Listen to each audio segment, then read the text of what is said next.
Stu from the Film Reelcast. Welcome back. You're about to listen to our audio podcast review of 1986, a classic action film, Raw Deal, starring Arnold Schwarzenegger. It's a podcast review, so it's just the audio. There's no video. But you can sit back and enjoy our opinions of this film. It's following on 2 years from the Terminator. Remember how good Terminator was, how good the special effects was, how amazingly groundbreaking it was. And then we go to Raw Deal. Currently shown on Netflix. I recommend you watch Raw Deal whilst we're doing the podcast. There's so many weird and wonderful, bizarre things on there that we discuss. It's really, really entertaining podcast. But don't forget, check out the YouTube channel. There's so much on there. The Mandalorian, Cobra Kai, WandaVision, Falcon and the Winter Soldier, plus lots of other reviews. So check that out and check the playlists out. And also the audio podcast, Amazon, Spotify. All other good podcasting platforms on Android and on Apple as well. So check those out. There's about 130 different reviews. Something for everyone, I'm sure. Really good fun. We love doing it. We're really passionate. It's great fun. So just leave 5 stars if you like what you hear, and leave a comment as well.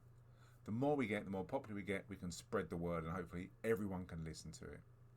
Okay, thanks very much. I really hope you enjoy this podcast, and thanks for taking the time to listen. And I'll hear you and see you very soon. Thank you. Oh, it's alive! It's alive! It's alive! It's alive! Good morning, Vietnam! Here's Johnny! So far you go! Say hello to my little friend!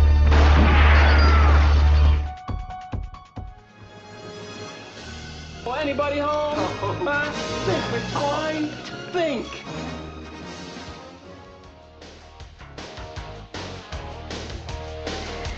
I feel the need for speed.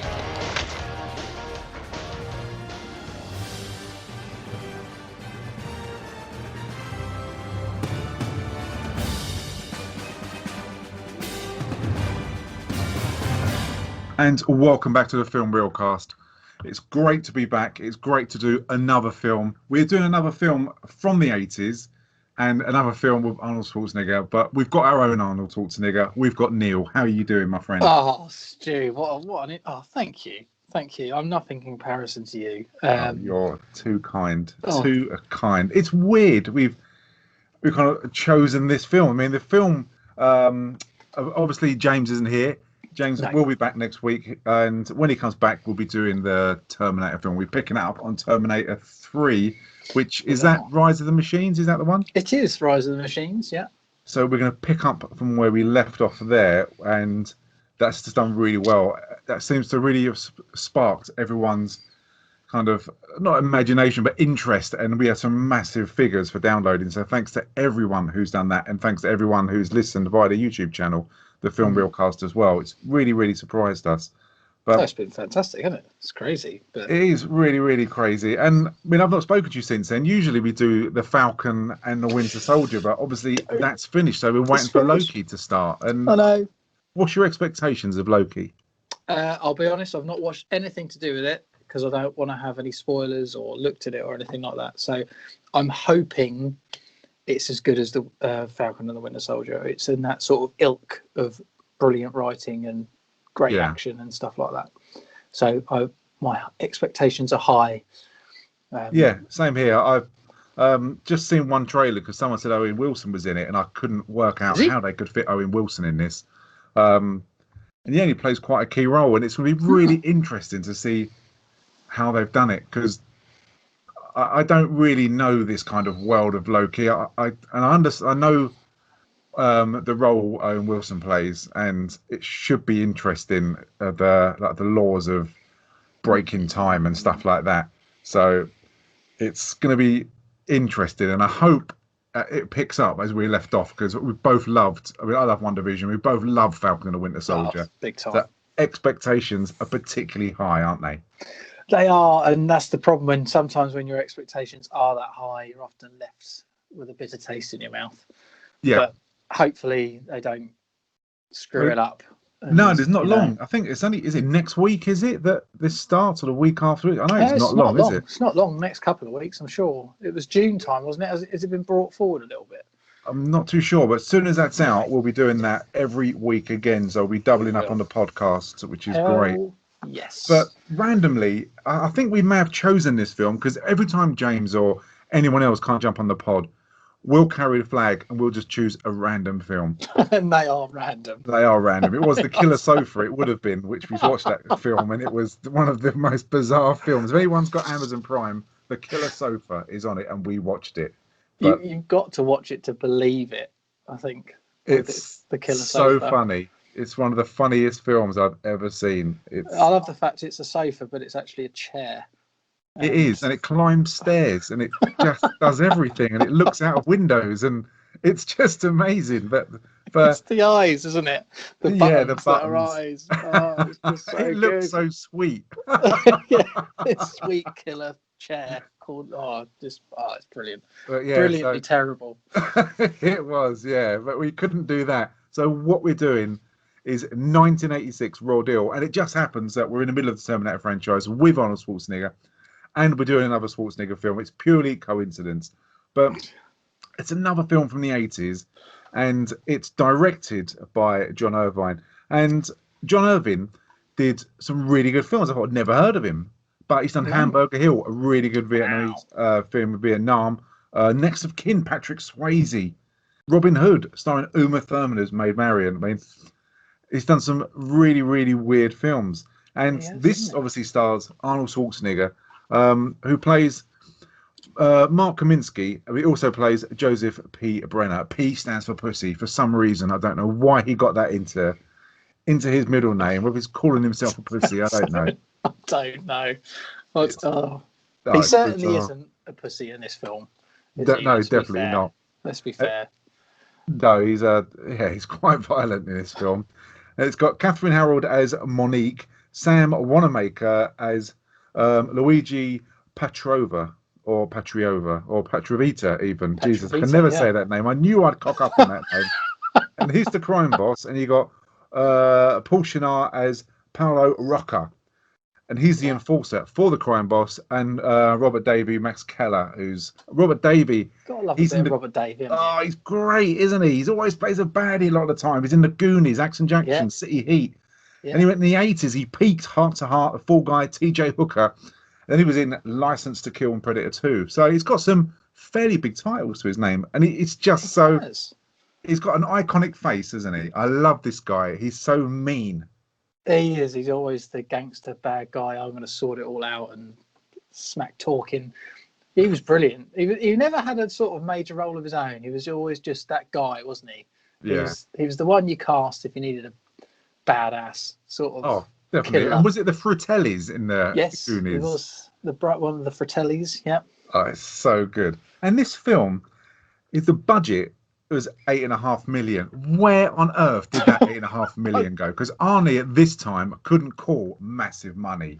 I was going to say it must have been on Arnie or maybe it was just that chase scene at the beginning. I don't know. It's amazing, isn't it? It really, really is amazing. Maybe it's on Hairspray for all the 80s haircuts that they've got here. Yeah, it's just on Catherine's hair and makeup. That's it. But the opening weekend got $5.5 million. It grossed $16 million. And worldwide it made $16 million as well. So it's a success. Believe it or not, this film really is a success. I suppose it's for the time, isn't it? The 80s was that era of action film and things like that, and Arnie was getting more and more hot property, wasn't he? Especially after Terminator and stuff like that, you know. So I think people saw him and wanted to watch the film. Oh my God, yeah, he had an incredible set of films in the 80s. He was so hot. Terminator 84, Red Sonja 85, Commando 85, Raw Deal 86, Predator 87, The Running Man in 87. What film? And you got Red Heat and Twins in 88. So he's doubling up on these films. All of those films were huge films, and he was getting bigger and bigger as it went along. Oh, so, massively. He was huge. 80s, early 90s was his best Yeah. his best bits, wasn't it? Really. I mean, when you think how big he was, and a AAA star, he was untouchable. Went on to be governor, and that. Do you think that the reason why he hasn't been as big since is because it was just his impact on screen due to the fact that he was built like a brick shithouse, and once he aged and he lost that, and people like The Rock and even like Jason Statham to a certain extent took over, that he didn't have any appeal. It was nothing to sell. Yeah, I think the problem is I think he wanted to get away from that, didn't he? He wanted to get away from I'm just some massive bloke, and I can't really do any acting. And he wanted to go into other things such as comedies and stuff like that, and it was just never as good. And as time went on, it not being horrible to Arnie, because I love him, but he is pretty wooden as an actor. Oh, isn't yeah. he? His acting, I mean, especially in this film, sometimes you could have replaced him with a fucking tree and you wouldn't have noticed the difference. It was awful. But yeah, I think that's it, isn't it? It's like Jean-Claude Van Damme. You don't see him in anything anymore, do you? Muscles from Brussels, or you just don't see them because that era's gone now. We're not into action stars like that anymore. And The Rock's so good because he's very charismatic and he can play different things, even though he's always just the big guy. Yeah. He can do comedy really well, such as in Jumanji and stuff like that. They're really good films. Yeah, definitely. And it was weird because I've just finished watching Predator, and he's so. I don't know where do you think Arnold Schwarzenegger's peak was? What is his best film? Oh, it's so hard. I think he's brilliant in the Terminators, but he doesn't actually say anything. His acting is just his size, isn't it? And the fact that he's just a monster. Yeah. I think my favourite two films of his are Total Recall and Predator. But I still think probably Predator is the best. And that's mainly just because of the storyline and the cast that's in it. I completely agree. I was especially watching Predator today, and when you think special effects, and we've reviewed Predator as well. I mean, it'd be a film that I could review again, to be honest, because it's so good. There's so many things to talk about, and with Predator, I think the special effects, bearing in mind it's 87, are just out of this world, and it uses those heat sensor techniques and just the Predator camouflage itself.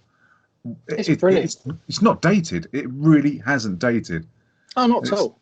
And the cast for Predator is incredible.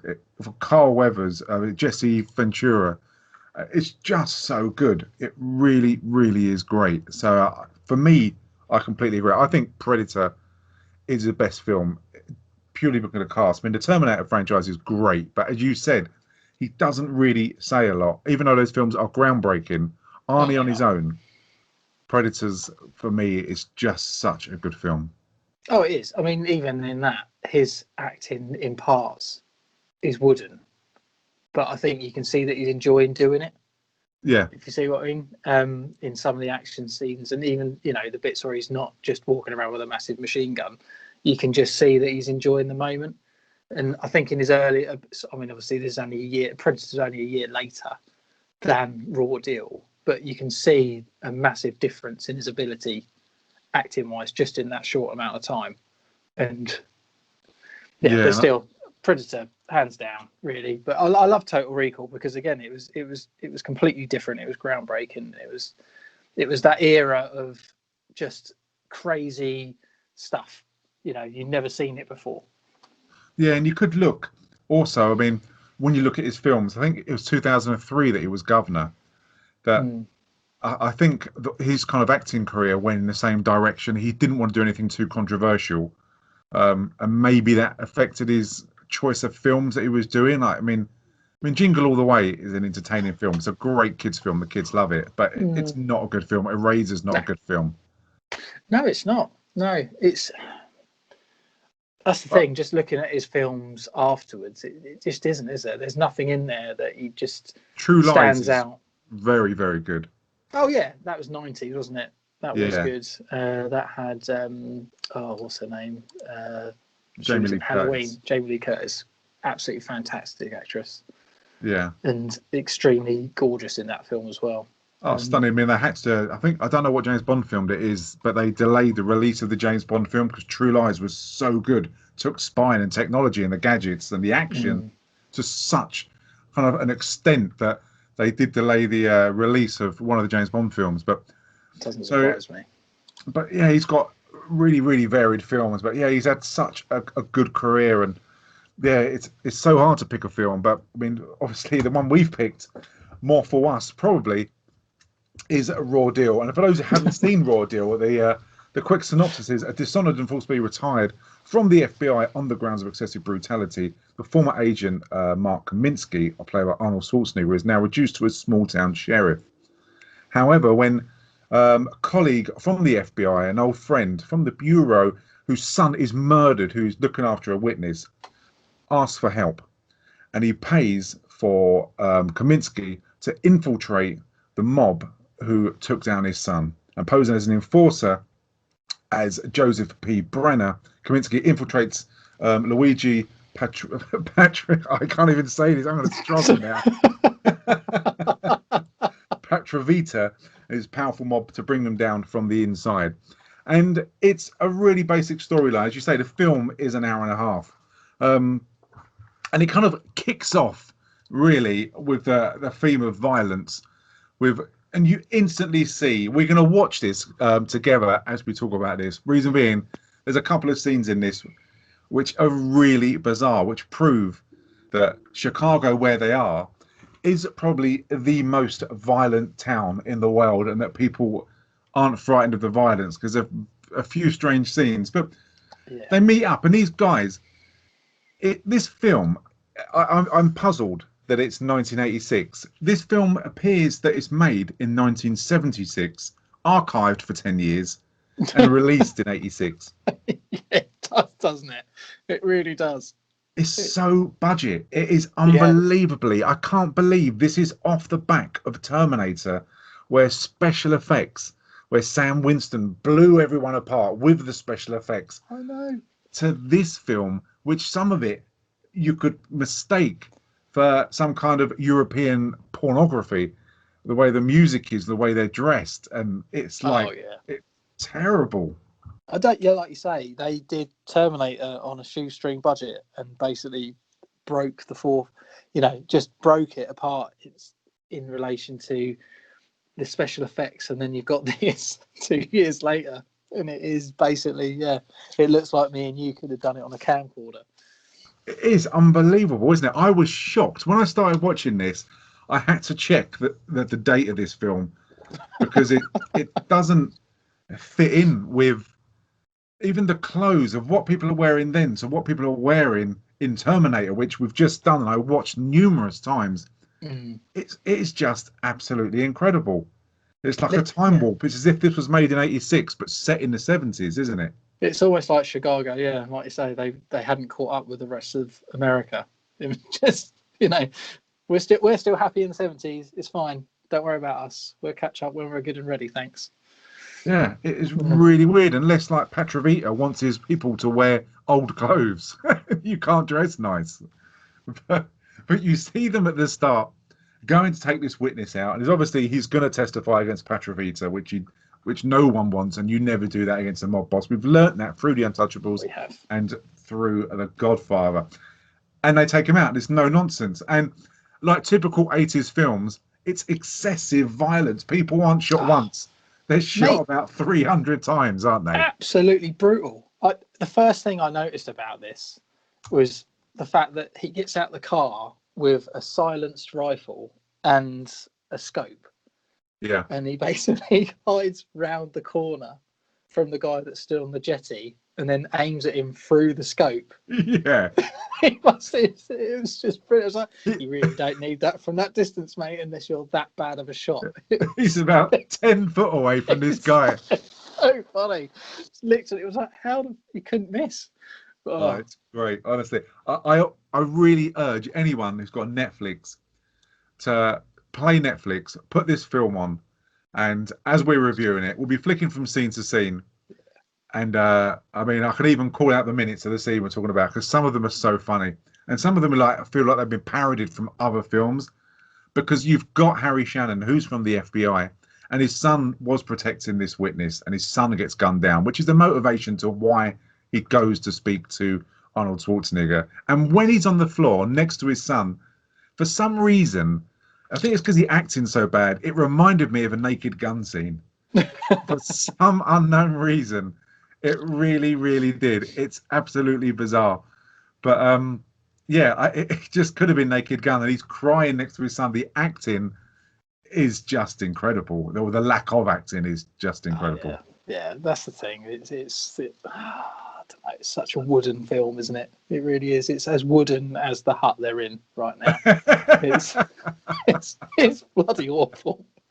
Oh, it's incredible. And then you see our hero. Then you see Arnold Schwarzenegger, who, first of all, you kind of wonder what's going on. It appears that he's chasing a police officer. Yeah. On a motorbike, and it turns out in this small town that he is a sheriff, and the reason being is because he did detain someone who was a kind of a sex offender, you're told, and he beats the shit out of him, and he's raped a few children. Not Arnold Schwarzenegger, the sex offender has, and that would be an interesting story. And he loses his job in the FBI, and the guy who kind of in a way, the guy who kind of sets up is Marvin Baxter, who is the one who represents, who's like the head of the squad of the FBI, and he's the one who kicks out Arnold Schwarzenegger. He comes into it later on. He does. I quite like this scene. I hadn't. It was weird, wasn't it? Because you think, why is Arnie chasing a copper? It's like Terminator again, isn't it? Yeah. But I was like, he must be a fake copper, or he's stolen his bike, or something like that. But then I was like, why is he wearing a uniform and his hat? And I was sort of second guessing it. And they're going through the wood mill, and it's quite a good chase, to be honest. Yeah, I completely agree. It's a great little chase scene. I mean, again, there's no dialogue. It's action. It's what Schwarzenegger does really, really well. And he catches him by pouring petrol across the road, lighting his trademark cigar. And just as he goes past, just kind of sets the road on fire. And he catches a guy who's been going around giving tickets out to various people.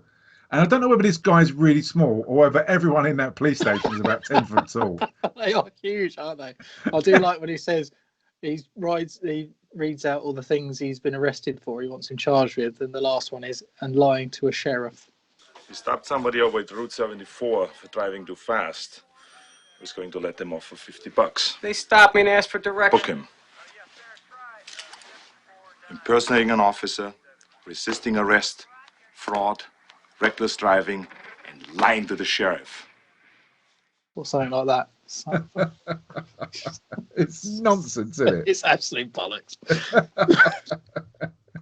I love it. I crack up every time Schwarzenegger speaks. It's so funny. Yeah. It really is. And then we meet Arnold Schwarzenegger's wife. What do you think of this setup with him and his wife? Wow, it's quite volatile, isn't it? Yes, it surprised me. I mean, Schwarzenegger seems to be the brunt of the victim of kind of domestic violence, doesn't he? Yeah, well, she's pissed out of her face baking a cake, and she's got some sort of music on, and it's, you know. Anyway, she goes mental at him for the fact that he should have fought against the charges that were put against him, and he said he couldn't. He wouldn't have been able to get this job.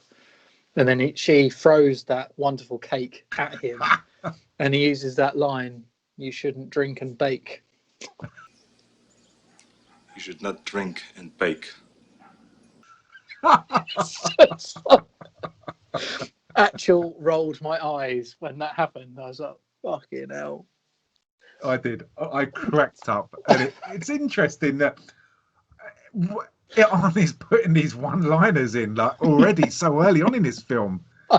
He's really, really getting these kind of one-liners going. But it just doesn't make sense that she's in this small town, and obviously because he got kicked out of the bureau, but he seems so under the thumb from this woman who's just sitting there baking cakes and getting pissed all day. It's a really weird relationship. And why? It doesn't There's no payoff to this as to why she's like it. I love it. Yeah, it's just sort of shoehorned in there. Yeah, we know she's not happy. We get it. She wouldn't be happy. She doesn't live in the big city anymore. She's stuck in some small town. You know, he's clearly trying his best, bless him, and she's, you know, just mugging him off. It's just funny. Yeah. The one-liner. It's really weird, and that's when he gets a call from Harry Shannon, whose son died, and they meet up, and thankfully enough, they look at some old footage, which is kind of like it plays out to help the audience work out what's going on. You get Patrovita and his enforcers, who are meant to be being sentenced, and they're being quizzed by Marvin Baxter, who at the time, Marvin Baxter, remember this will contain spoilers, this podcast, so if you haven't seen the film, watch the film, then come back. Who's, as you say, he's quizzing Patrovita and appears to be really wanting to send him to prison, but he can't. Martin Baxter, did you know that he was going to be a baddie? Did you know there'll be payoff? At the time, I didn't, to be honest. I was still sort of reeling, I think, from Arnie's comedy. But no, I didn't see it at all, to be honest. But yeah, they were claiming the Fifth Amendment, weren't they? The fact that they weren't going to talk about it. And yeah, but no, I didn't see it. Oh, you probably did, because you're really intelligent compared to me. No, the only reason why I saw it coming was because Marvin Baxter is an actor who I know pretty well. Ah, okay. And does he always play the bad guy, does he? No, he doesn't. Normally he plays a pretty good guy, which I was quite surprised. But there was no other reason to have this actor who was big in the 80s playing like a bit part, which kind of didn't really make sense. That was the only reason why I kind of suspected that Marvin Baxter, I mean, it was Joe Regler Bluto. Or Joe Regler Buto. God, what a weird name, blimey. I'm really testing me tonight. That's who played Martin Baxter. And he's been in, quite a few films, to be honest. And as I say, he plays like a nice guy. And I mean, let's look. I mean, he's like most people. He's been in Curb Your Enthusiasm, like a lot of good people have. And he's been in Family Guy as well, which is really, really good. But let's go back to the 80s. I mean, I'm looking. Mork and Mindy. He was in Mork and Mindy. Cagney and Lacey. I mean, this is just unbelievable. Love Boat. He was in as well. Knots Landing. I mean, I don't know. I just know his face. So yeah, it's really, really weird. Bodily Harm. I remember watching that as well. He was in Golden Girls. That's where you know it from. I've seen some absolute rubbish. It's only when you go for IMDb and you look at things, you think, yeah, I've seen him in that. Southland, that's a brilliant film series, okay. Southland. Absolutely superb. But yeah, he was quite well known. So I kind of guessed that there had to be some kind of twist in this film. And he might have been the one. But Harry says, and I kind of thought that Harry may have been bullshitting him, to be honest. Big time. When he turns around, he goes, I might be able to get you back in the bureau. Yeah, like, exactly. There's no guarantee at all here, and you're expecting him to, because he asks him, doesn't he, to infiltrate this mafia gang and basically tear it apart. And his deal is, I might be able to get you back into the bureau. Yeah, that's what I thought. I couldn't remember all of this, and I thought that out of desperation for his son dying, that I thought he was spinning Schwarzenegger a yarn, saying exactly the same. Definitely. But I mean, it turns it's so out, odd, isn't it? Yeah, but it's unbelievably that he's funding his lifestyle, and to do this, Schwarzenegger has to fake his own death. Oh, what a scene this is! Oh, it's terrible. It's ridiculous. It's so over the top. He drives his police car to some kind of chemical factory, causes an explosion of hundreds of thousands of pounds worth of dollars, with no body left in the car for them to discover, and that's it. Then he takes on the disguise of Joseph P. Brenner. What a lot of nonsense. It's unreal, isn't it? He calls up on the radio and he says he's investigating a break-in, parks his police car next to some oil refinery things or petrol, and then just fucking blows it all up. It's like, literally probably bankrupt a company and cause God knows how much damage. And it's that's right. It's just to fake my death. It's fine. It's great. It's And did you notice the oil factory was Irvin? Yeah, it was, wasn't it? Oil company, yeah. And his disguise is brilliant. It's combing your hair back and dyeing it black. It's incredible. I have to say, I had to rewind it to check that it was still Arnold Schwarzenegger because it fooled me. You know, it really fooled me. Oh, definitely. I like the fact he also drives off on or rides off on a motorbike that he must have stored there earlier. How he got that in there earlier, I don't know, but there you go. Oh, it's so good. It really, really is. And he's obviously got the files. He's got stacks of cash that Shannon has given him to kind of piss away. 45 grand.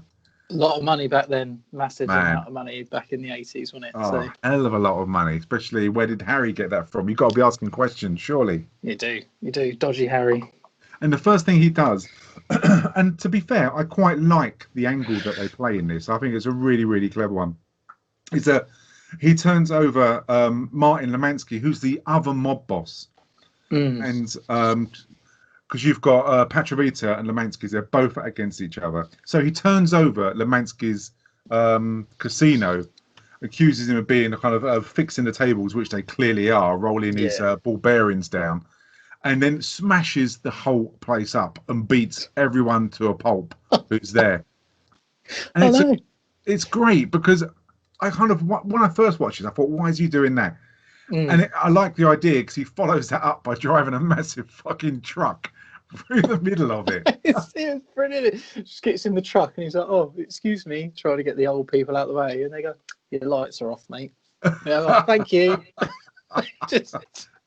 I got a real Terminator vibe when he got in that truck. Oh, wasn't it just? It was really. Thought that was superb. I think they were very much. All the action scenes in this with the fights is very much of the 80s, isn't it? Especially the Arnie films. You think of Commando, where everyone shoots 1,000 shotguns at him and he doesn't get hit once. It's like every single bloke in that place punches him in the face at least once, and it doesn't faze him at all.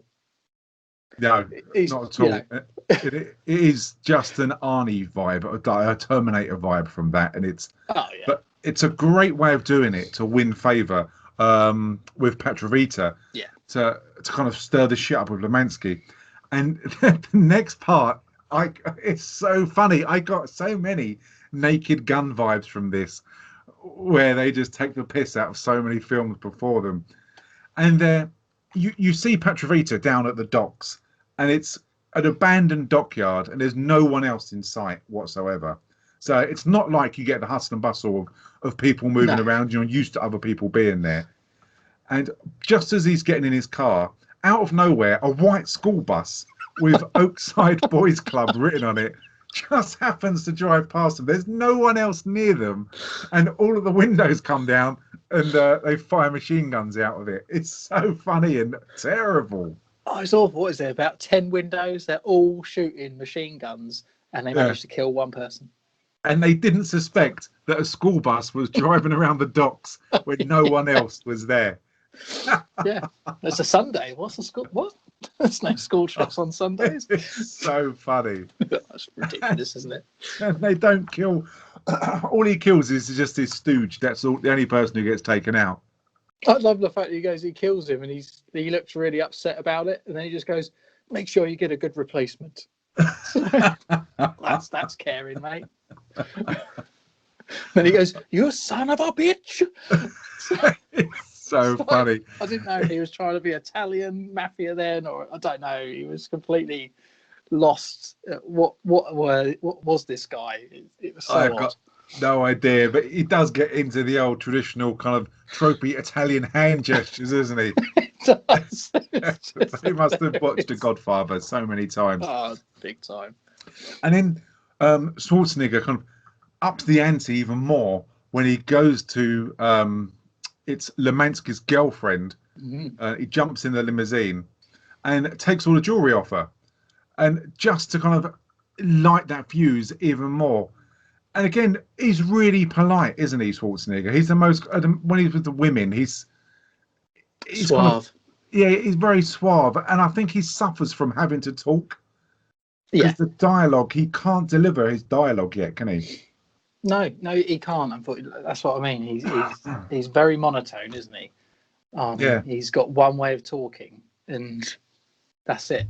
So, yeah, it's not his fault, and he's obviously a massive actor, but yeah, he should have stuck to what he was good at, which I know is quite bad, but which is just being the massive guy that kicks everyone's ass and doesn't really say a lot.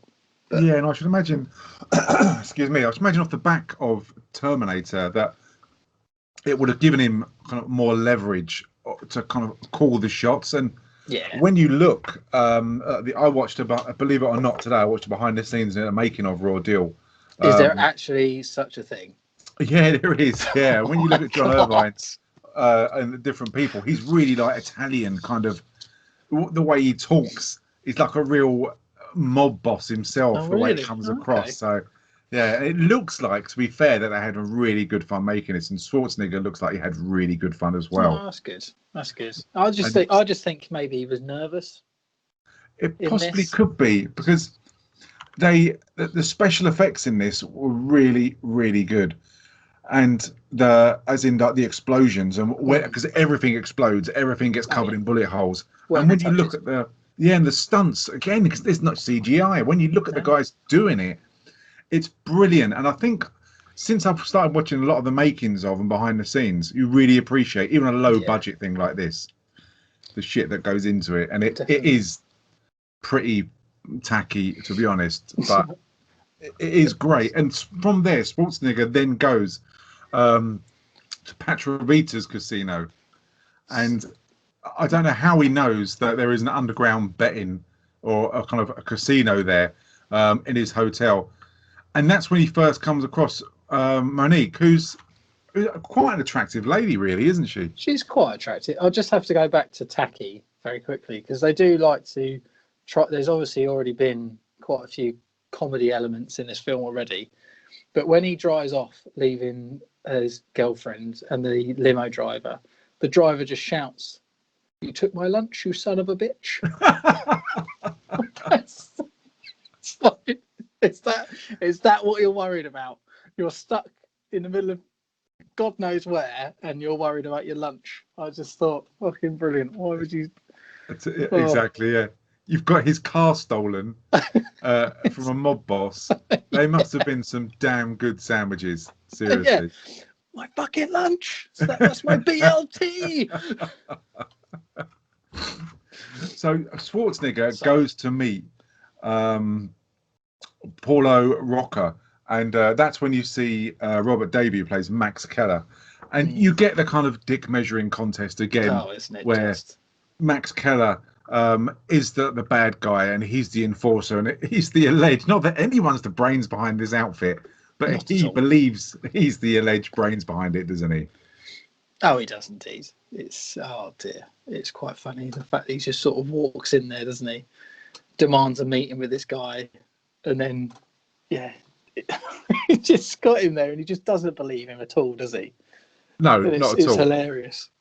And the conversation between Keller and Arnie is so wooden, it's terrible. It is. That he's the best he is, and Arnie's kind of saying, "Well, I think I could be an improvement to your outfit," and you almost get Rocker sitting there, kind of tugging himself off, enjoying the banter between each of them so much. Yeah. Oh, it's terrible. It's really weird, isn't it? It is weird. It's weak in many ways, this film, in the sense that this guy's just walked in there and just said, you know, this is who I am. I want a job, and then mugs everyone off, and they're like, just here's some money and go and play some crabs or whatever, blackjack. Yeah. You know, it's like, you don't know this guy. Why are you giving him thousands of pounds or dollars just to go and have fun? It's very odd. It doesn't make a lot of sense. And from there, obviously, Arnie does meet Monique, and then you do get a bit of like, will they, won't they kind of stuff. And you know in the end she's going to put out to him, because that is her job. And Arnie goes across the road down an alleyway, and where Keller sorts out three of his stooges to try and beat up Arnie. And Do you think Arnie knows that? Because he goes out of the hotel, then goes immediately down that really dark alley. Um, do you think he knew he's been followed, or what was the setup there? There wasn't really anything to explain why he did this. No, I mean, you wouldn't go and walk down one of those alleys, would you?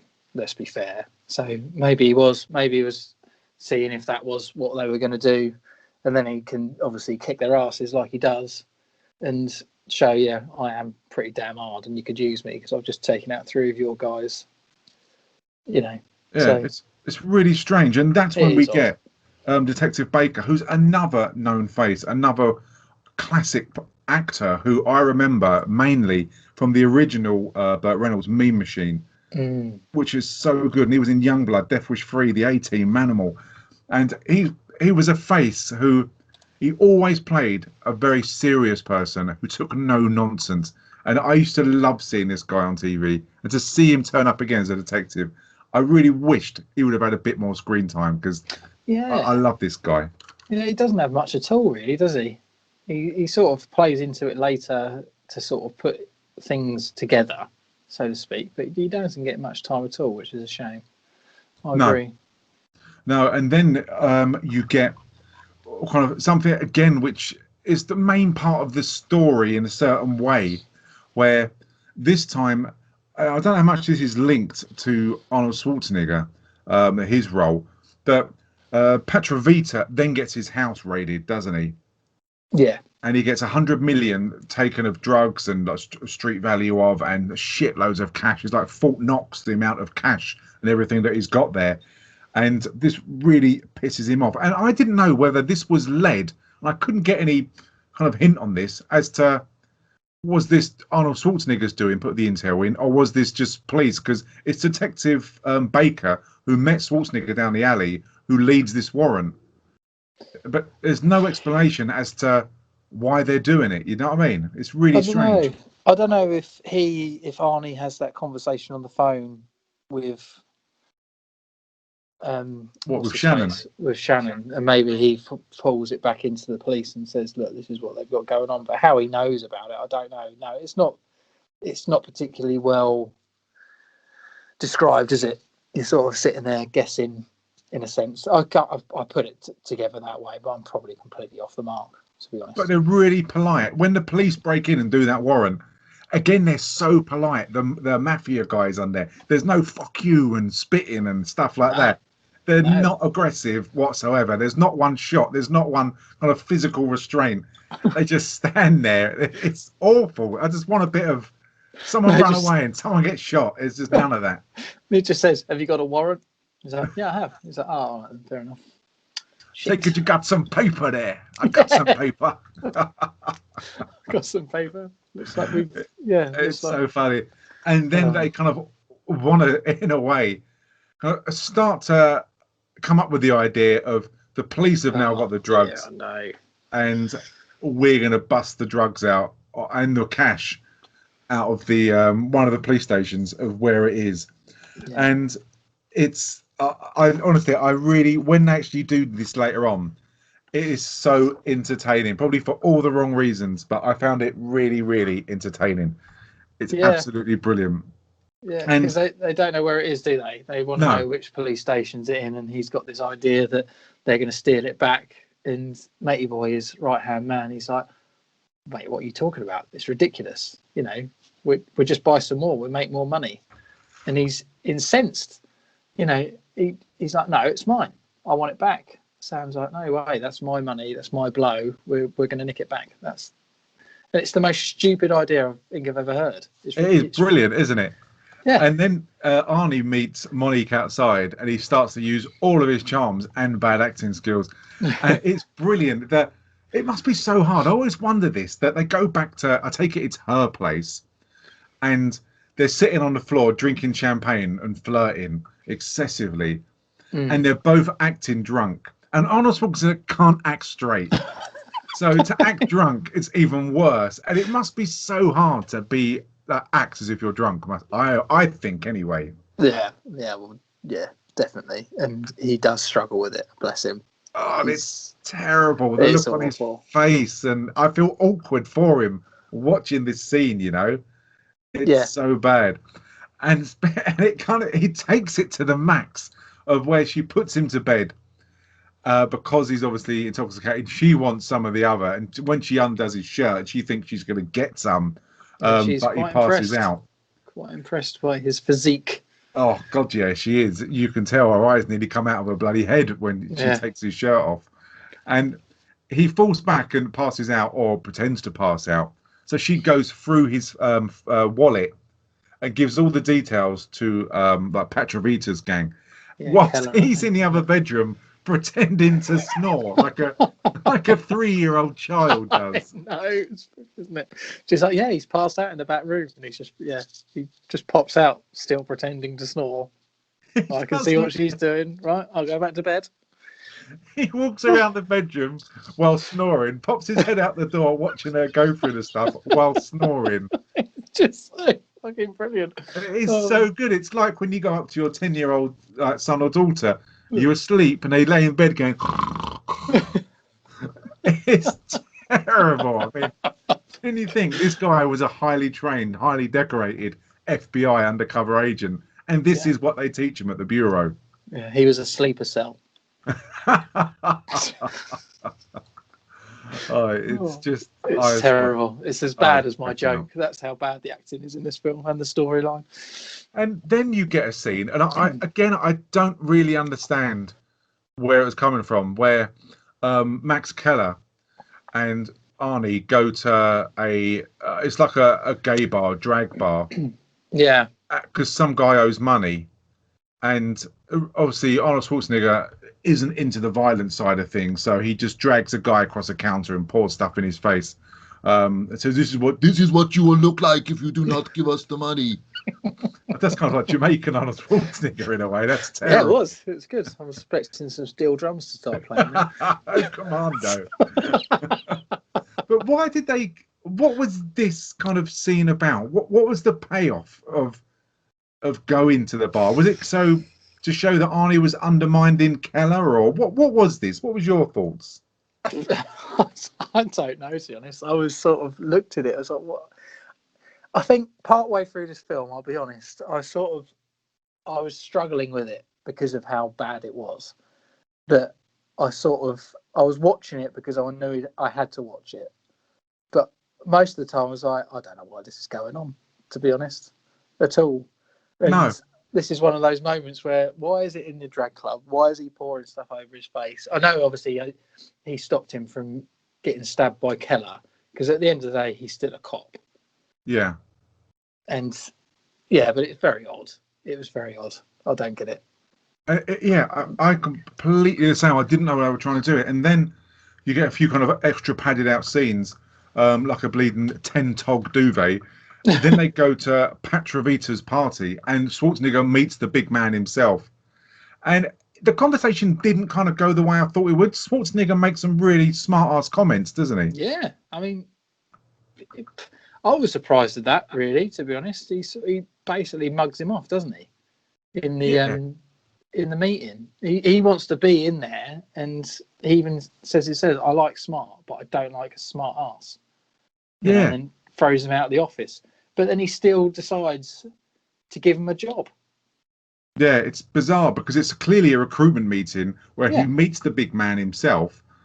And it almost, I don't know if it's like the arrogance of this is the kind of the way he's going to play it, but could so have easily talked himself out of being hired, because I don't really get where they were trying to go, because this is what he wanted. Yeah, it made no sense to me whatsoever, because he could have, if he was more sensitive, and didn't want to be mugged off in that sense and wanted to show his authority, he could have probably just fucking go and whack this prick. Just get rid of him. I don't want to ever see him again. I don't want to hear his name again. Go and kill him. But he doesn't. It's a very odd move. And even from there, you see when Robert Davi, when Max Keller has his picture taken with Arnie, they clearly don't like each other. You can get that. No. But then he does about 100 photocopies of the picture for some reason, and he goes and shows them to one bloke later on who says, "No, I don't know him." All right, okay then. 100 photocopies. There's no payoff there whatsoever. It's as if they're trying to be really clever about this and put several different layers into it, like a good mafia film, like something like Goodfellas or Yeah. Casino or even a Godfather. But they're just not clever enough. They haven't got the script and they haven't got the actors capable of doing that. No, it's almost they've tried to go a direction and sort of then thought, oh shit, do you remember that bit earlier? Oh, we best shoehorn it in here at the end. Maybe they were going to go. Maybe there was a different cut where he went and spoke to different or sent the pictures off to different people or something like that, just to see if anyone did recognise him. But it wasn't explained at all, was it? In that sense. No, I didn't really get what they were trying to do. You summed it up spot on, to be honest, because it was as if they were trying to shoehorn a bit in. I've got this idea. Let's film this. Yeah. Then they film it, and then they think, oh fuck yeah, we filmed that. Should we just put this scene in because that will kind of bookend that storyline off. Yeah. And it's shit. But Arnold Schwarzenegger, I love this. There's so many bits in this where when I watched it again and again, because I watched this 3 times because I love it. How can you do that? I've got no life whatsoever, honestly. And when they go to the clothing shop and he takes Monique there to this boutique, it's bizarre for a number of reasons. Yes. When Arnold Schwarzenegger's saying to her how much he likes the clothes, there is zero tone in his voice. I really like your clothes. It's like Terminator. Give me your clothes. It is. Everything goes back to Terminator. And when he's talking, and then you get the 3 Stooges turn up at this clothing store. And this is why I wanted to kind of watch this as we review it. Yeah. When you look at this, they have a massive fight in the clothing shop. Yeah. Yeah. And there's one of them gets thrown out of a window. They're trashing the whole shop. They're screaming and everything. Fucking ruined. But when you look at the members of the public walking past the clothing store, none of them run away. None of them stop and watch. None of them bat an eyelid. It's almost as if when you go to this mall, that there's going to be a fight every day in this mall and someone's going to get thrown through a window. Oh, they are as well, aren't they? Yeah. Oh, that's fantastic. That is absolutely brilliant. It's like, it's that clothes shop again. It's kicking off. Don't worry about it. Don't worry about it. One's just been thrown through a window and they're just walking past as if nothing's happening. It is bizarre. Oh, it's brilliant, isn't it? I love the fact they nick the dresses as well, because he's like, buy both of them before it all kicks off.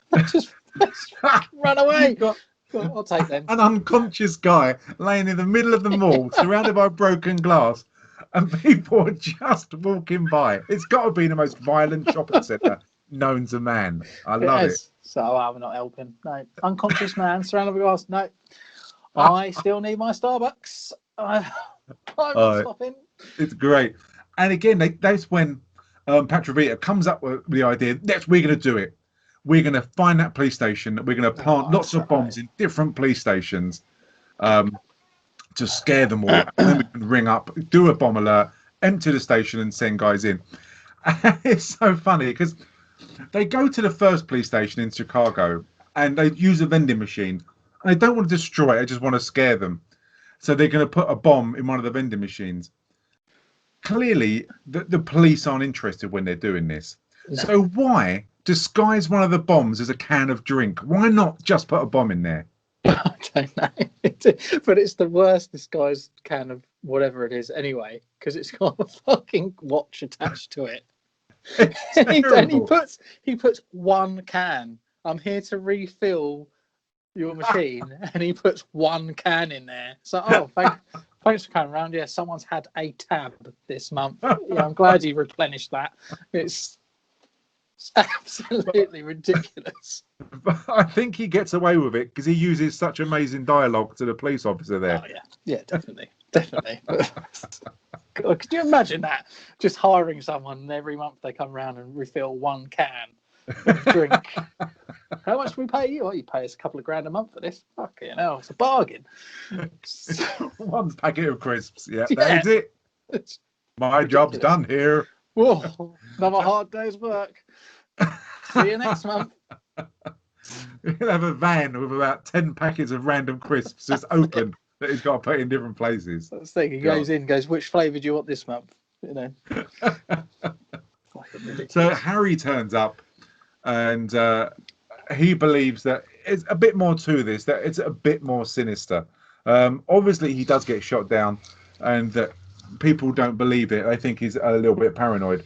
But you also get Marvin Baxter turn up, and it's interesting because Baxter is coming more and more into this. Mm. Yeah, it's interesting that they were both in the same place, isn't it? So I guess because it was a police station that had been bombed, so they're both there. But he's really trying to play it down, isn't he? Yeah, definitely. And it's strange from there because they pad this. It's an hour and 40 minutes, as you say, but a lot of it is padded out, and it always puzzles me the Max Keller and Monique dialogue you get. Clearly, he's asked her to go with Arnie, but he likes her, and they must have had a fling together before, and it's kind of like torturing himself because he tries to talk dirty to her, and it never seems to work, and she just ends up telling him to fuck off all the time. Yeah. The only way you'll ever lay next to me is if we both get run over by the same car, which I thought nice put down, love. To be fair, but he doesn't walk away. He doesn't take that hint. I don't know what a woman has to say for Max Keller to see that someone's not interested in him. Yeah, he gets a bit rapey here, doesn't he? Let's be fair. He's a bit too much. I'm going to have you whether you tell me that or not, sort of thing. And it isn't until Arnie comes along and basically does something to him that makes him feel very uncomfortable. Yeah, he sticks a gun, doesn't he? That's it, yeah. He twisted something first, doesn't he? And then they have a pissing contest with their guns out in the middle of a club.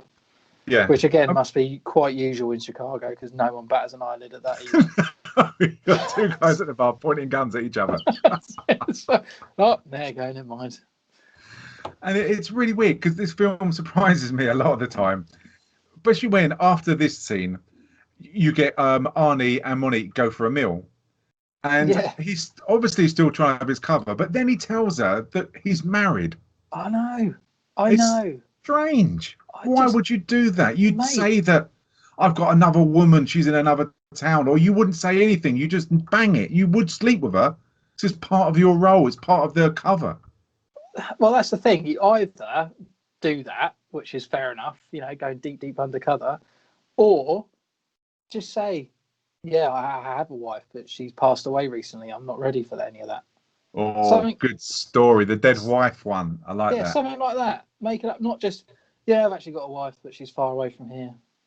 Just, it's not particularly good agent work, is it? If you just go, actually, I am married, love. I'm just stringing you along, to be honest. I like you as a friend. I bought you dresses and got pissed with you and all sorts. Yeah, no, it's bollocks. Because I was surprised that he didn't sleep with her. Was you? I thought he would do. Yeah, I thought he would, but clearly, he doesn't want to go against his wife, even though she thinks he's blown into a million pieces. And I did think. I think it weakened it a lot, didn't it? Yeah, to say you've got a wife is a kind of an angle of weakness that they can use against you, which was why I was so surprised that they kind of went down this line. But because at the end of the day, make a lot of sense. He's given all this stuff, hasn't he, about this dodgy character, because they've given him all the fake papers in relation to someone that's been in and out of jail and all this sort of stuff. What if he was never married? Yeah. It's giving them ammunition to find out he's lying. So it was crap, really. It was a poor element to it. Exactly. And with 36 minutes remaining, they do call in a bomb scare in this police station. And it's absolutely bizarre because they're going to call a bomb scare in the police station. And whilst they're doing that, Keller and Schwarzenegger and another goon are going to go and take out Lemansky as a distraction. That is the plan. And they empty this police station out and they call a bomb. And the bomb squad turn up with a bucket and some blankets. I mean, what are they going to do if there's a bomb in the building with a bucket and blankets? It's brilliant, isn't it? We've got some bags, some blankets, and a massive bucket. It's all good. Don't worry. Surely in 1986 they had other more technical ways of, they must have had that bucket machine or of dealing with a bomb. Were they going to put a bucket over the top of the bomb? Well, I was thinking that's it. They're going to put the bucket over the top of the bomb and the blankets over top of for the bucket, and then that's fine. Small bang, the bucket might crack a little bit, but they'll be all good because they're covered in blankets. It's fine. Oh God, it's terrible. And they can't take out Lemansky because he's leaving the synagogue, and Max Keller's playing this, and it's a Jewish holiday, so the synagogue is really, really busy, and that goes to show again the incompetence of Keller. Oh, he's a moron, isn't he? He thinks he's the big I am, but he hasn't got a fucking Scooby-Doo, has he? And Arnie's shown him up the entire way, which is great fun. The smug look on his face, and then it's shit. Exactly, which means another person doesn't have to die. And what did you think? Because obviously they start to think, well, we'll chase down Lemansky and we'll kill him that way. What did you think of the car chase they had? The car chase is quite good, to be honest, apart from the fact that it's obviously clearly an armoured car and they shoot hundreds of bullets at it and doesn't do anything. But considering, maybe because he's a bad guy, but Arnie's been dead against killing anyone thus far. He's beaten a lot of people up. Yeah. And he stopped that guy who was clearly, part of the mob being stabbed by Keller. But then all of a sudden, he's like, I'm going to shoot everyone now. Yeah, he certainly does change tack. And what I do love is when they're side by side and they're shooting his car and the bullets are bouncing off. And then he's even got painted in small letters on the side of his car, armoured plating, armoured car or something like that. Bulletproof glass or something, isn't it? Oh, yeah. I cracked up. As if you have that. Surely you'd have that covert so no one would know rather than it written all over your car. Oh, you would, wouldn't you? It's just ridiculous. It's a way of them saying, oh, that's the reason why it's not going through the glass. Like the audience isn't clever enough to realise. I bet that's bulletproof glass, that. It's absolute bollocks. But they open their window, don't they? And they shoot through their open window. It's just so funny. Oh, we got this bulletproof glass. They can't hit us. I'll wind down my window and shoot back. Yeah. It's bloody hot in this car. I'm going to open a window. Yeah. Who didn't refill the aircon? For fuck's sake. Yeah. It results in them going through some kind of, I don't know, iron factory or something, and the roof gets split off. They crash into a convenient petrol tanker, and the car blows up, and that is Lemansky dead. Very, very convenient. But it's just odd, isn't it, that Arnie just even pushes Keller out of the way and shoots two of them. Yeah. It's like, you've gone dead against it, and now all of a sudden you've just killed 2 or 3 people, and you're fine with it. It's like, yeah, I'm good. It does make no sense. And no. From there, you're meant to get... it was a weird scene. You've got Patrovita in a cemetery with loads of coffins, and he's talking to someone, and the person he's talking to has got his back to the camera, even though you can tell who it is. And I thought that they were going to leave this as a mystery, because he's clearly talking to Marvin Baxter, who's the one who's FBI top boy, got Schwarzenegger out of a job, proper crooked. Do you think it would have been better if they would have kept him hidden until the end, or not? What, in the graveyard? Well, no, because you've got Petrovita talking to Martin Baxter at the cemetery in this room surrounded by loads of coffins, and he's saying, right, yeah. And obviously he's saying to him that this is happening. I want my drugs. This person's an informant, and that's when he says, like, we can take out Harry Shannon, who's obviously Baxter's willing to take out his own men, and Baxter Keller agrees to do that. But I think it would have been better if they would have hidden the fact that one of the guys who's working hand in hand with Patrovita is the FBI's top boy, rather than show you this early. I don't know, what was it, about half an hour left? I suppose this scene's on 28 minutes left. Yeah, it's not long this is left. After, isn't it? No, because this is after, isn't it? Keller goes and meets that guy from Miami, and he finds out that Arnie's not who he says he is, isn't he? It's just, there's no payoff, is there? No. You kind of want tension. There's half an hour left in this. It'd be nice. They know who Arnie is. They're going to set Arnie up, but they decide to go and kill Shannon, which leads to, it's a terrible scene, because they've now given away that Marvin Baxter, head of the FBI, is working with Patrovita. Yeah. So you know that cat's out the bag. You know they're going to go and kill Shannon. And before they go and kill Shannon, you've got Monique turn up, and she looks really nice. She doesn't look tight. She looks so different, doesn't she? Yeah, she is nice. She's actually a really pretty lady. But yeah, she's a bit made up throughout this film, isn't she? Over the top. But yeah, she's very, very attractive. And the only thing he says is basically, get out of here. I'm not going to come with you. Take the car. I'll be back. And they kind of split up. And you think that is her gone because she's not in it anymore until a bit later on. And now they go and kill Harry Shannon, which is really bizarre because Harry's the one who's constantly putting pressure on Patrovita. And without him, they think that Patrovita's going to get more of a free ride and he can start dealing his drugs. So they go to the cemetery. Yeah. This is so strange that at the moment, Schwarzenegger doesn't know who the target is. No, he doesn't. But Keller's clearly setting him up here, isn't he? Do you think he's setting him up?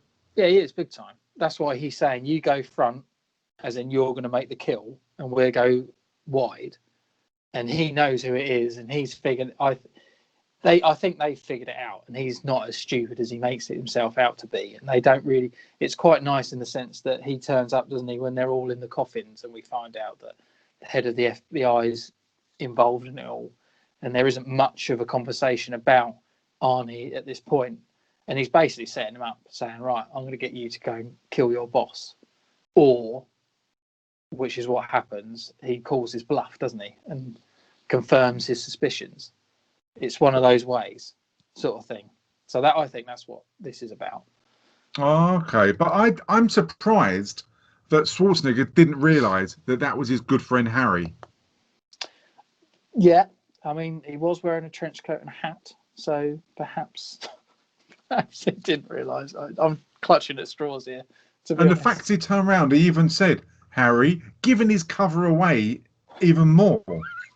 I know. Again.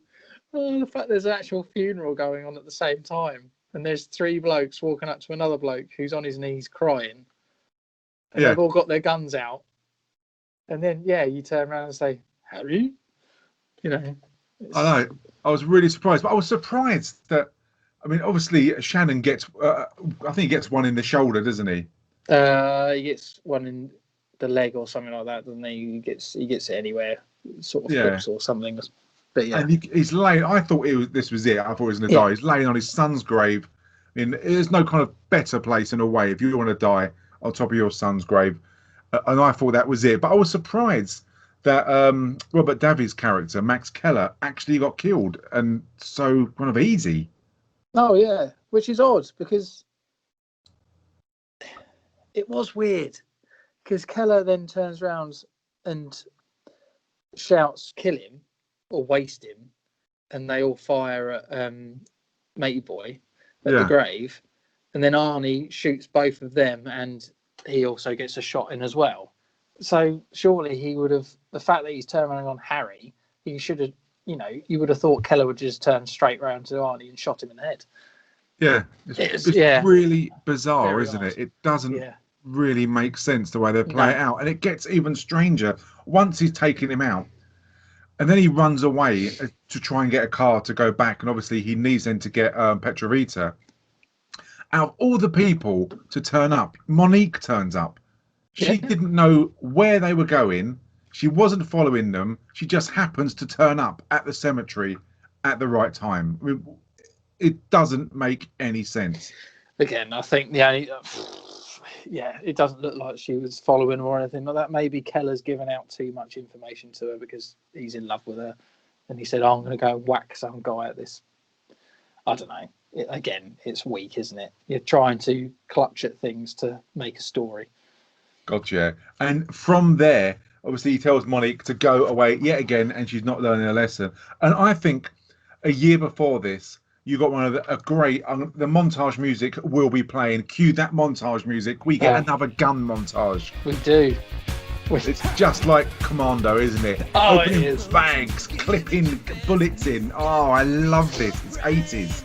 Oh, it's so 80s. Oh, it's funny when he opens the wardrobe and he really struggles to pick up this suit bag. Oh, fucking hell, mate, what's that suit made of? And then he opens it, it's full of guns. I'm like, oh, fair enough.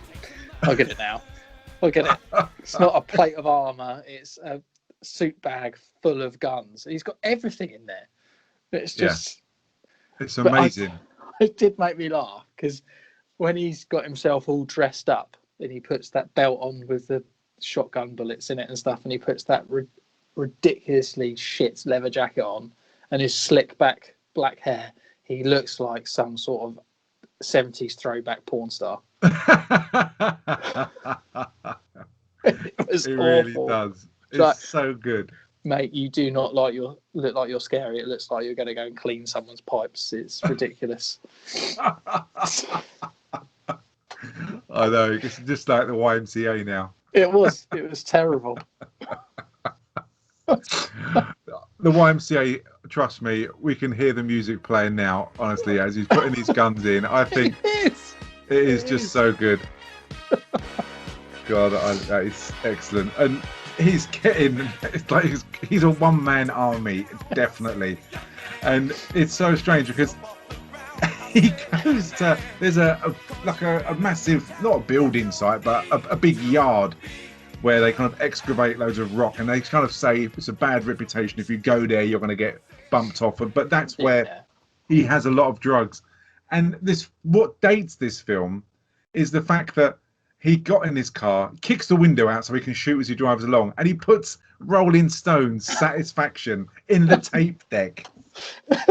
It's quite a good song, to be fair, but it's weird, great. Isn't it? It's weird. I'm going to drive down here in my bright white convertible without any windows, and then just drive into a place which has got lots and lots of people with automatic, fully automatic machine guns, playing my heavy metal music or my rock music. It's fucking ridiculous.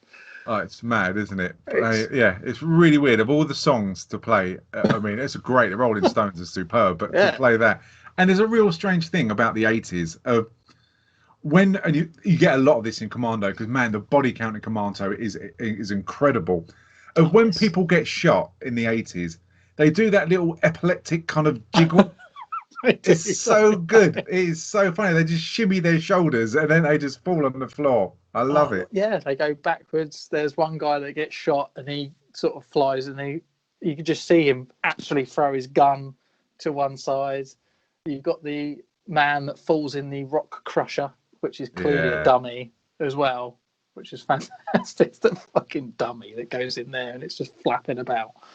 It's great, isn't it? It's so good. So good. That's I didn't realise this was made after good Commando. And from there, he takes out everyone. And then you go to Petrovita's nightclub, where you've got Baxter there as well. And you've got everyone there. You've got Rocco, all the henchmen. And you see, they do believe that Schwarzenegger's dead at this time. But then he turns up on their CCTV and he gets in a lift. And it's so tropey that every single mob guy then faces that lift as if he's going to be in there when the doors open. I mean, come on. It's absolutely ridiculous. It's so tropey. Hello. And then he comes out of a really small air vent in the side of the wall. No, it's so good, isn't it? It's like, Peebo, right, I'm going to shoot you all now. You're all going to stand still, aren't you? I've lined you all up by the lift door. I'll just shoot you all now. Thanks. Some of these shootouts in here, there's a bit in Naked Gun. I think it's Naked Gun 2 when they're on a rooftop, when they're hiding about 2 foot away from each other shooting. You get so much of this. One person is one side of the bar and the other person's the other side. And they're kind of like, meow, meow, shooting at each other. They just pop up, don't they? No. It's so funny. But he shoots someone and he's not even pointing the gun at him. It's literally not even, the gun isn't even facing him, and he gets shot and he flies around all over the place. Oh, it's fucking brilliant. And you got Matey Boy, the FBI man, who's just crying. Yeah, he's a proper pussy. He really, really is. And this is great. It's the kind of the tropey, get the machine gun, just spray it kind of, I don't know, 360, and then you'll take out about 10 people by doing that. Yeah. it's just superb. Were you disappointed that Rocco and Patrovita, they died so easy? There was, especially Rocco, there was no climax there at all, was there? No, you didn't really get to see much of him, though, did you, Rocco? No. To be honest, he he goes, he's in a few scenes chatting about stuff, but yeah, he just gets fucking mullered in the back, doesn't he, with a machine gun through the door. And then Petrovita just gets taken down. It just then he pours some sweets. What was the sweets pouring over him? These licorice sweets. I didn't quite get that. Idea. I can't see the reference other than he was eating them once before. But so no, you're dead now. I'm going to cover you in your sweets. Quick. Ultimate insult. It's really bizarre. Yeah. But I did like what he said, and the kind of, it wasn't really a get out. Obviously, the only person left is Baxter, and he clearly hates Baxter because he got him kicked out of the FBI. Mm-hmm. And the ultimatum he kind of gives him, you're basically dead either way, isn't it? It was tropey, though, wasn't it? Fair. You knew exactly, he's picking up guns left, right, and centre in this panic. And then Arnie's just stood there looking like an 70s, 80s German porn star, and then gives him a loaded gun and sort of, shoot yourself sort of thing. Yeah. And he was always going to try and kill Arnie to get out of it, wasn't he? It was just so tropey. It was crap. He might as well just shot him in the head and then put the gun in his hand or something like that. I don't know. There was no real payoff, was there? You just knew he was going to die, and he kills everyone. It's like a scene from Grand Theft Auto in that nightclub. There are bodies everywhere. No, definitely. It was, It wasn't threatening or menacing. At no point did I think, oh, this is really hardcore or this is a horrible thing to do to someone at all. It was just rubbish. And but what I do like is that there are no stakes in this, as in, he's not going to die. So you can at least sit back and enjoy this just endless violence of people just getting shot in various different ways, doing various shimmies as they get shot, because there aren't stakes. So you can enjoy it. It does give your brain a complete break for an hour and 40 minutes. It does. I think, I'll be honest, I think sometimes it's so lackluster in story, it gives your brain just a complete break from reality. You just end up feeling a bit like you've lost a few brain cells. But I mean, it's just interesting, isn't it? The fact that this was a year after Commando, this feels like a poor man's Commando. It is incredible, isn't it? The year it's made. I would never have thought this was after Terminator, after Commando. It's just incredible.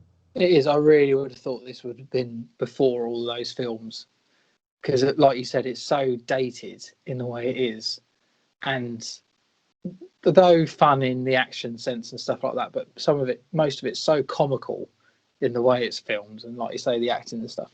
It's really. I am really surprised, because even though Commando is just a shoot 'em up and everything else like that, and the story isn't the best story in the world, but it's so much better than this.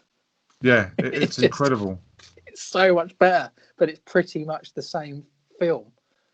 Yeah, definitely. I mean, and it's funny because Monique gets away with lots of money. She's out of it finally, and the way they choose to end this is so bizarre. You've got Harry Shannon having physio at the hospital, a stubborn old bastard, not wanting to do anything. He's saying he's a cripple, and you've got this nurse who clearly is pissed off with him, and he doesn't want to walk on these kind of like parallel bars. Arnie turns up dressed like someone who's kind of goes page by page through the next catalogue, and he basically lifts Shannon up and gets him to walk. And because Arnie's got his job back at the bureau, so he's happy, which means he's not being bullied by his missus anymore. Yeah. And as Shannon's walking down these bars, even the nurse starts to cry. I know, mate. The acting from him in this is atrocious. He keeps turning around, "Where's my chair? Give me my chair!" And it's just, it's awful. Then he walks down, and I'm not being funny, this is obviously his first sort of therapy, in the sense that he's actually giving it a go. And then all of a sudden he starts lifting his fucking feet up like he's dancing. It's what the fuck is going on? It's brilliant, isn't it? It's awful. It's just, I mean, obviously they wanted to give it a really nice, heartfelt, nurses crying. It's such amazing, but it just didn't pay off at all. And the fact that they're trying to make someone walk again on an uneven floor is cuntish. Poor bloke. It's that nurse's reaction of having tears in her eyes, crying. It's so funny. I expected Harry Shannon to start moonwalking or breakdancing. Yeah, it does. But, it's great. It's awful. It's so bad. And there was something about 80s films of the way they ended, like a lot of the Rocky films did, of when they were hugging, they kind of paused it. Like Crocodile Dundee ends the same way as well. And it is a real tropey way of doing it. The nurse is crying. Arnold Schwarzenegger's got a wonderful smile. And they hug. And Harry's smiling. He can do it. He can make that Olympics 100 meters if he tries. He can do it. He can do it now. It's just brilliant. And it just freezes and ends of two men, real men embracing. It's just, I was crying, honestly, with laughter. Yeah, definitely with laughter. Oh my God. Yeah. Roll credits. Oh, it's just so good. I mean, with this, I gotta say, I quite enjoy this film. It's just so easygoing. I mean, do you think this film would be a good modern day 10-part series? I say that with a deadly straight face. You literally knocked me out of the park with that one. That's no, it wasn't a good film in 1986. It certainly wouldn't make a good series. God, it's so padded. It's unreal. And what was your kind of most memorable moment in this film? When you watched this film, what would you kind of say is the most memorable thing about this? Good or bad? It can be good or bad. I think the one-liners are probably my favourite bit. Arnie trying to be funny and the man with his sandwiches are my favourite bits. They stand out. It's just so fucking random. You shouldn't drink and bake. It's classic. It's a classic line. I'll have to remember it. But so, what would you score out of say out of 10? What would you score 10. This in your best bits and worst bits? And I need best bits definitely. You need best bits. I'm going to be generous. I'll give it a 4 out of 10. Wow. I'm struggling to even say. Yeah, I'll give it 4. I've stuck with that. I'll give it 4 out of 10. I wouldn't recommend anyone wants to watch it if they're after a serious action film. If you want, like you said, an hour and 45 minutes of watching something, then this is something you can watch for an hour and 45 minutes. That's it. Worst bits, it is so wooden and it's so dated that it's pretty awful in that sense. And the best bits are the one-liners, I have to say. When he leaves a chauffeur for a mafia boss and his missus there, and the only thing he can turn around and say is "my fucking sandwiches," just goes to show the quality of the film. I take it your worst bits is the other kind of hour and 35 minutes, yeah? The worst bits are just the acting, the storyline, and that it's just so padded, and it doesn't flow properly. It just feels like it's shoehorned. There's elements are just shoehorned in, and the worst bit is that end bit by far of him on that uneven floor trying to walk. He lifts his feet up at the end, and all this. It's just proper trope. Go on then. Go on then. Tell me how amazing this film is and how much of a high score you're going to give it. No. I wouldn't say it's amazing. I mean, I got fond memories of this as a child, so I kind of get that nostalgia. When this came out, I was 12, and I was allowed to watch films like this. So, good man. I remember watching this on a video, and I remember the trailer for this as well, where it says, "No one gives Schwarzenegger a raw deal." And I don't really know what raw deal we got out of anything through this film, but they were going to call this film so like, "Can we make a deal?" or "Let's make a deal." Some really friendly name. Yeah, it wasn't going to be Raw Deal. It was going to be went through a number of different names before they settled on Raw Deal. But I'd give this film a 6 out of 10. Wow. And I think it's a really easygoing, fun film. It's so tongue-in-cheek. It's really dated. What surprised me was how much it looked dated compared to like Predator and things like that, which really just blew my mind. I don't understand why it's so dated.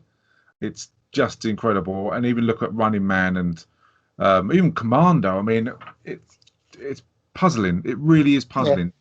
Yeah. But I'd say the worst bits are the fact that they tried to make this. I get the impression that they tried to make this a complicated mob film, and they failed on so many different levels. They should have just kept it the way it is, just a very easygoing, tongue-in-cheek, very touches on, looks like soft porn, some of the clothing and lines they use. Yeah. But I like the film. It's a switch your brain off film. If it was on TV and I was flicking, I'd carry on watching it. Oh, I couldn't. I honestly would. I actually own this. Back in the 90s, sort of late 90s, I went on a sort of Arnie fandom, if you like, and I bought quite a few of his box sets, and this is in one of those box sets along with Red Heat. And I think I watched this film once when I bought the box set, and I've never watched it again since. I only watched it because we said we would watch it, and I probably would be quite happy if I never watched it again. Wow. What about Red Heat? What did you think of that? I enjoyed Red Heat. That's James Belushi, isn't it? Or John Belushi? Yeah, John Belushi, I think. To be honest, I haven't seen that in a long time either, but that's another cop film, isn't it? Yeah, I watched that the other day. I think that's on Netflix as well. I mean, I quite enjoyed that. You've got two sides there. You've got Schwarzenegger playing very straight-faced Russian police officer, which he does very well. And you've got the wisecracking Belushi. But I think they kind of, for a buddy cop, I think that worked quite well. I certainly preferred it to this, but again, yeah, definitely. It's the Simpsons take the piss out of it a lot, don't they? Yeah, it's just a very tongue-in-cheek police film. Yeah. But so that was Raw Deal, and hopefully next week we'll be skipping forward to 2003, where we're doing Jonathan Mozzo's Terminator 3: Rise of the Machines, and that will be very interesting. I can guarantee that we will be very divided when we talk about this film, when we talk about even John Connor, when we talk about Claire Danes, I mean, and Christina Loken as well as the Terminatrix. The TX. It's going to be really, really interesting. And I think we're going to be divided on this, so it'll be quite good. James has really played his hand, hasn't he, early with this one in the last podcast on Terminator 2. So I think we will know exactly where he's going to go with it. Yeah, I'm confident be a bit more. I can break James mentally on this film. I think I'll be able to do that. You normally do, mate. To be fair, you broke me a little bit on the last one. You got a way about you, young Stu, where you're able to manipulate our minds to thinking things that we shouldn't. Skype Jedi ability. Yeah. Honestly, you are. It's ridiculous. But a Padawan in comparison. But yeah, no, I'm going to hold reservations. I'm going to enjoy watching it, and I own this on DVD from years ago because I bought loads of stuff. So I'm going to look forward to watching it, and I'm not going to go into it with the blinkered view of it should never have been made and all that sort of thing. So I will be fair to it. Yeah, that's fair play. That's really, really good. It'd be interesting. I mean, we were talking about Loki earlier. Loki's release date is June the 11th. So you've got quite a while for that to go yet. So I miss my Saturdays. I miss my Saturday podcast. I know. I'm really, really looking forward to it. I was even going to give you a bell to say, do you want to do a kind of dust has settled Falcon and the Winter Soldier, like how you feel about it now, or even look at the Loki trailer and just have a discussion about the Loki trailer. Happy to do that, Stu, if you want to. Happy to do that. I think it'll be really good fun because it'll be interesting to look at the trailer a few times and then maybe make a few predictions on what we think could happen and then just go from there. Or it could be a case of we watch it and think, not too sure about this. Yeah, no, I'm up for that, mate. Definitely. I'll give it a go. I'll give it a watch. That's superb. Brilliant stuff. Okay, so I say we'll be back next Wednesday. We'll do Terminator 3 Rise of the Machines. Don't forget to check out the YouTube channel. All the podcasts are posted on there. Thanks to everyone who's subscribed, and we've doubled in subscriptions there, and it seems to be growing at a good pace. So excellent. Thanks to everyone. And again, everyone who downloaded last month was a record-breaking month for us. It was brilliant. So we're always extremely grateful for everyone who does that. 'Cause massively.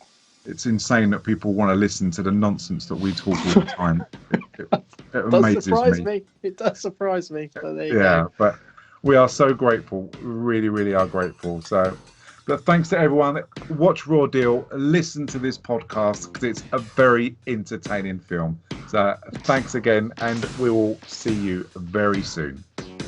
Take care.